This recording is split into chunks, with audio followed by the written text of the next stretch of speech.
Muy buenos días, tardes o noches, dependiendo de la hora que vean este video.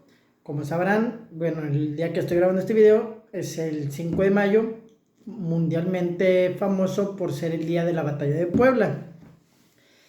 Y pues este video se me ocurrió para darles detalles sobre esta famosa batalla. Entonces, pues les contaré grandes detalles de esta batalla.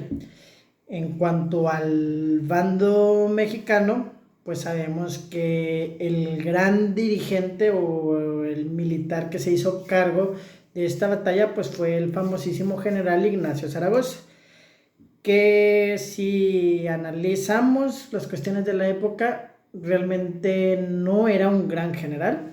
De hecho, muchas batallas las había perdido contra Miguel Miramón, que fue presidente por el Partido Conservador, y inclusive no solo, sino que a lo mejor acompañado incluso por Escobedo, por Porfirio Díaz y otros generales. Llegó, creo que incluso Miguel Miramón a ganar contra 7 generales, incluido Zaragoza, al mismo tiempo, él solo. Ya se podrán imaginar la capacidad militar de este general, pero bueno, en ese momento histórico de la batalla de Puebla, Miguel Miramón no se encontraba en México, sino que ya estaba en el extranjero. Entonces vamos a continuar con esto. De hecho, Miramón estaba en Francia en aquel momento histórico.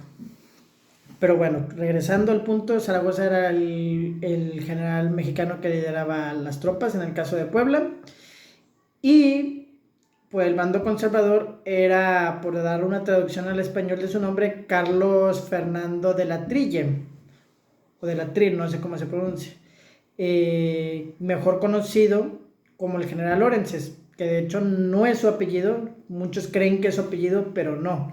Carlos Fernando de la Trille era conde de Lorences, era un título nobiliario, si lo quieren ver así, pero sí, o sea, él era el conde de Lorences, más no era su apellido ni nada de ello. Otro punto importante es que realmente la batalla de Puebla no la ganamos porque fuéramos un ejército poderoso o bien preparado, sino que realmente la principal y mayor motivo por el que se ganó la batalla de Puebla fue la soberbia del general Lorences. Y otro punto, cuestiones climáticas que afectaron en la batalla de Puebla. Si leemos los escritos de muchos historiadores y gente que vivió o que estuvo cerca en torno a esa batalla, pues como sabrán, Puebla pues es una zona volcánica, está cerca el Popocatépetl y el Iztaccíhuatl. Entonces, digamos que era un terreno volcánico. Entonces, al igual que una montaña o un terreno volcánico, pues el volcán está al fondo y va pues de bajada, de bajada, de bajada. Entonces, si tú vienes de otro punto, como en este caso era el puerto de Veracruz, pues tú ibas a ir viendo como si tú subieras. Entonces, pues prácticamente era más fácil para los soldados mexicanos ganar la batalla de Puebla, en el sentido que estaban en una posición de ventaja, en un punto más alto en comparación del ejército francés, que estaba en un punto más bajo. ¿Y por qué hablo de la soberbia del general Lorences? Pues Lorences, pues bueno, aparte de que hasta cierto punto sí tenía una justificación para tener esa soberbia respecto a su ejército, pues si nos vamos a las cuestiones militares, el ejército francés era el ejército más poderoso del mundo en la época. Aunque sí, ya existía Estados Unidos como potencia como tal, Estados Unidos en ese momento histórico estaba debatiéndose en la guerra de secesión. Entonces, digamos que el ejército norteamericano estaba dividido en dos bandos.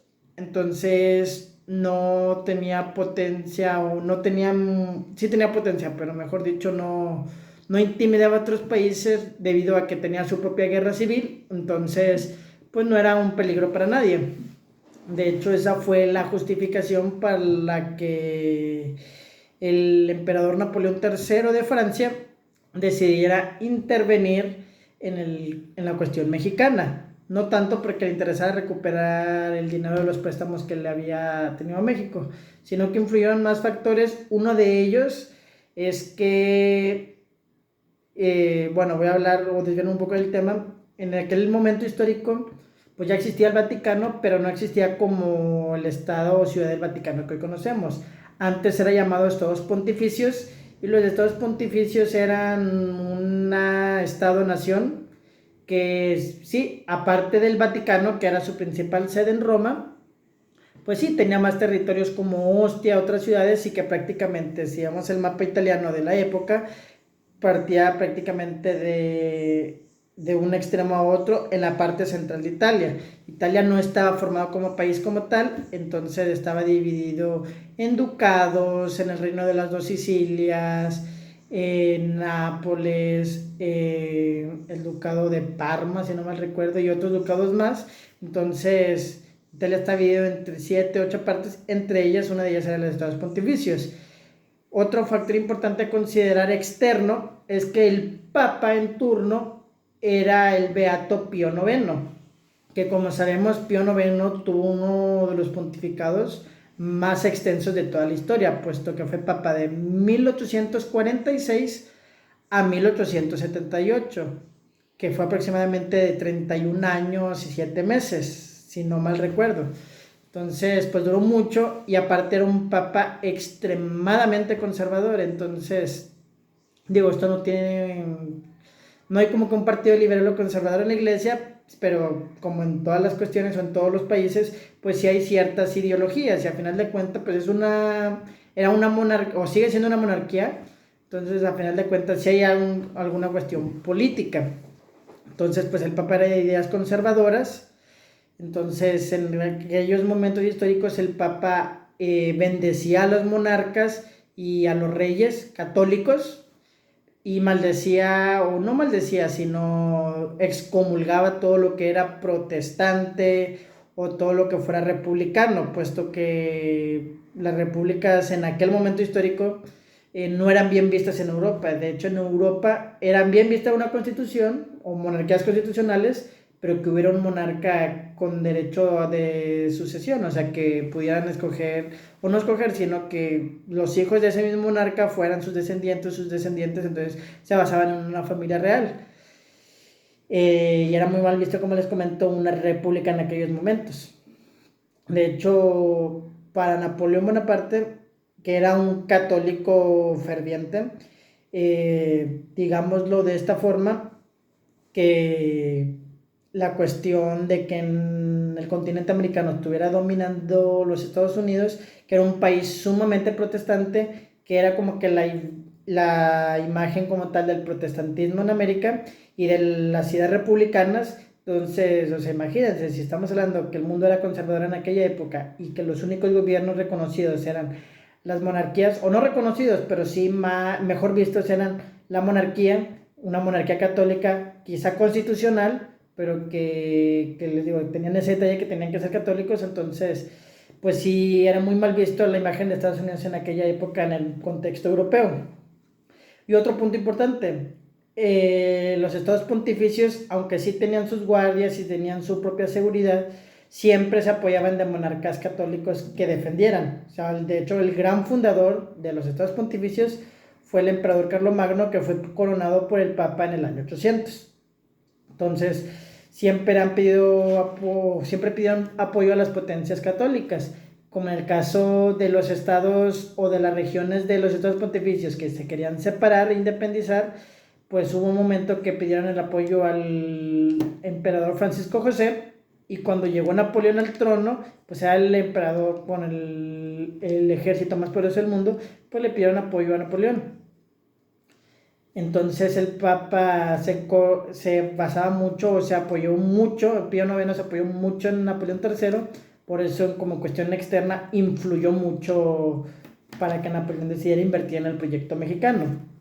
Que de hecho, otra cuestión externa por la que se le dio la corona de emperador a Maximiliano, fue porque en todas aquellas luchas en territorio italiano, Víctor Manuel, que era un rey del reino piamontés, que es una región italiana, pues no tenía el poder suficiente para poder, sí, como quien dice, no tenía el poder suficiente para poder derrotar y unificar a toda Italia. Entonces, lo que hizo fue buscar el apoyo de Napoleón III. y uno de esos reinos o secciones de lo que hoy es Italia, que era dominados por Italia, era el reino de Lombardía-Venecia o el reino lombardo-veneto, que si vemos históricamente esto, pues era gobernado por Francisco José de Austria-Hungría, mejor dicho, porque estaban unidas en aquel momento histórico. Y él, que había sido coronado emperador en 1848, al abdicar su padre a su favor, pues tenía un hermano menor llamado Maximiliano de Habsburgo, y fue este hermano el que fue designado como virrey del Imperio Lombardo-Veneto. Pero oh, sorpresas, en 1859 Napoleón III decide intervenir en la cuestión italiana a cambio de recibir, creo que eran 2 o 3 ciudades piamontesas, pero anexarlas a Francia, puesto que la mayoría de la población hablaba francés en esas ciudades. Entonces, pues, inclusive Sauboya fue la ciudad que fue pasada a territorio francés en aquel momento, al imperio francés. Fue una cuestión que a Napoleón le importaba mucho, lo logró, pero a cambio pues tuvo que brindar su apoyo a Víctor Manuel para lograr recuperar el reino lombardo-veneto a favor de la unificación italiana.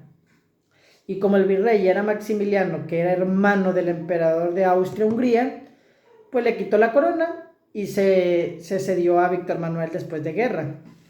¿Qué fue lo que sucedió? Pues evidentemente Austria-Hungría y Francia tenían esos problemas, sí, debido a ese conflicto, a esa intervención francesa en Italia. ¿Qué fue lo que pasó?